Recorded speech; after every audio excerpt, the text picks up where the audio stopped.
కాంగ్రెస్ ప్రభుత్వం phone tapping కి పాల్పడుతోందని ఆరోపిస్తోంది BRS. Revanth Reddy తన మంత్రుల ఫోన్లను కూడా ట్యాపింగ్ చేయిస్తున్నారన్నారు. ఈ కేసుని సీబీఐకి అప్పగించాలంటూ డిమాండ్ చేశారు. రేపు బీఆర్ఎస్ నేతల వ్యాఖ్యలకి కౌంటర్ ఇచ్చారు కాంగ్రెస్ నేతలు. ఫోన్ ట్యాపింగ్ కేసుని సీబీఐకి అప్పగించడం అంటే బీజేపీకి అప్పగించినట్లేనన్నారు. ఇజ్రాయెల్ టెక్నాలజీని వినియోగించి తెలంగాణ ప్రభుత్వం ఫోన్ ట్యాపింగ్ కి పాల్పడుతోందని ఆరోపించారు బీఆర్ఎస్ నేత ఆర్ఎస్ ప్రవీణ్ కుమార్. మంత్రుల ఫోన్లు కూడా ట్యాపింగ్ అవుతున్నాయని చెప్పారు.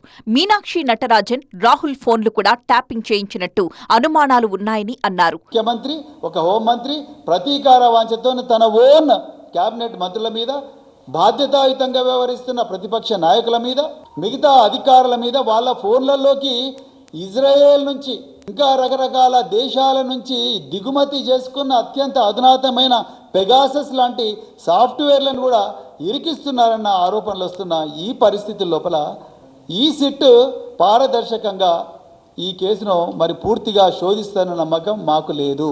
అందుకొరకే దీన్ని అర్జెంటుగా సిబిఐకి అప్పగించాల్సిందిగా తెలంగాణ రాష్ట్ర ప్రభుత్వాన్ని డిమాండ్ చేస్తున్నాం. ఫోన్ ట్యాపింగ్ పై బీఆర్ఎస్ ఆరోపణల్ని ఖండించారు కాంగ్రెస్ ఎమ్మెల్సీ అద్దంకి దయాకర్. ఈ ప్రభుత్వం కూడా ఫోన్ ట్యాపింగ్ చేస్తుందని చెప్పి అలా ఒక ఆధారాలు లేని ఆరోపణలు చేసే ప్రయత్నం కేటీఆర్ రూపంలో చేసిండ్రు. ముందు ఇక ఆయన చెప్తే ఎవ్వరు నమ్మట్లేరు కాబట్టి గతంలో పోలీస్ అధికారిగా పనిచేసిన సోదరుడు మిస్టర్ ప్రవీణ్ కుమార్ గారిని రంగంలోకి దించిండ్రుగా. రాహుల్ గాంధీ గారి ఫోన్లు కూడా మానిటరింగ్ చేస్తుండట.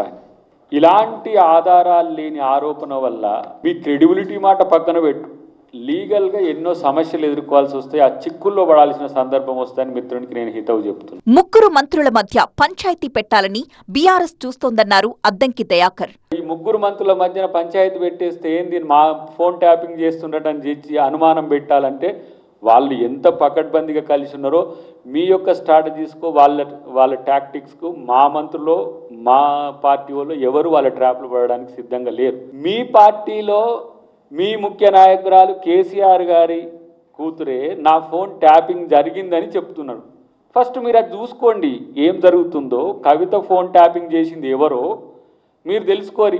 బీజేపీ, బీఆర్ఎస్ ఒక్కటే కాబట్టి ఇద్దరు కేసును సీబీఐకి అప్పగించాలని డిమాండ్ చేస్తున్నారన్నారు ఎమ్మెల్సీ. సిబిఐ అంటేనే మీరు బీజేపీ, బీఆర్ఎస్ కలిసి అన్నట్టు. సిట్ అయితేంది, సిఐడి అయితేంది, ఇక్కడ ఉన్న ప్రాపర్ ఎంక్వైరీ ఎక్కడ లోకల్ స్టాండింగ్ ఉంటుందో అక్కడే ఇలా విచారణ జరగాల్సిన అవసరం ఉంది.